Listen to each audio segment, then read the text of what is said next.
Check me out. Let's talk about Tory and Meg's situation right now.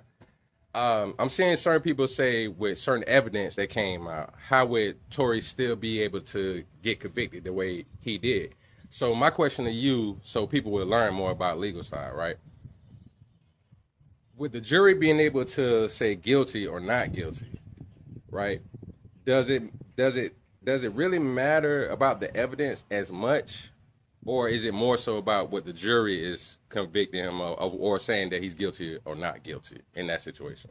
I think it's important we look at the space and the scope of where this case is. So part of it is, like you said, this is post-jury verdict. This went to a jury of his peers. They heard the evidence they had at that time, and they decided on that. Now we're at post-verdict. So then we look at what rights do a defendant have. So I've done criminal defense, federal, state, civil, all of that. And I got into it because of working in entertainment and sports. Unfortunately, athletes and entertainers, I feel like they're unfavorably scrutinized, right? So that's how I got into criminal defense. But with this case, what's happening is we're looking at post-conviction rights. What does a defendant have post-conviction? So right now he has the potential to say, I have appeal rights, or hey, there's new evidence that came up. You should look at giving me a sentence reduction. So you're looking what's called post-conviction rights.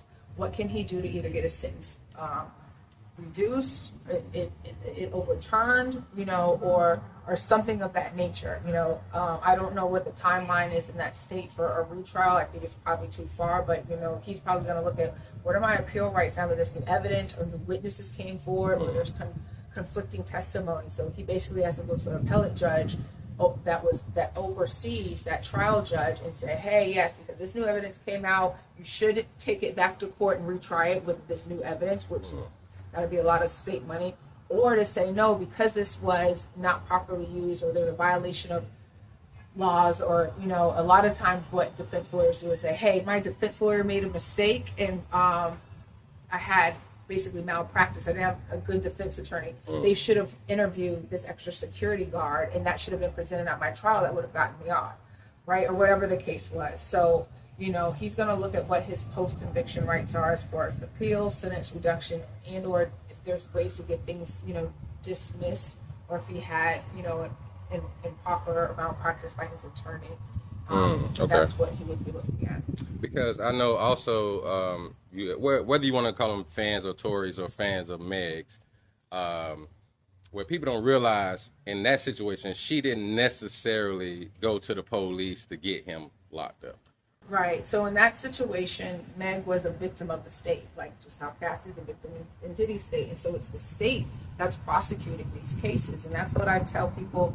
I've represented men and females, as defendants in domestic violence cases is, you can say, I don't want to prosecute, or I'm not going to cooperate, and then the state can continue to prosecute it just based on the evidence or the photos or things like that, because it's the state prosecuting on behalf of the people that they, want to make our streets and homes safer. So that's, whether Megan cooperated or not, the state could have picked up and prosecuted this case, and she has to be subpoenaed, to participate because she's the victim. Right. Okay.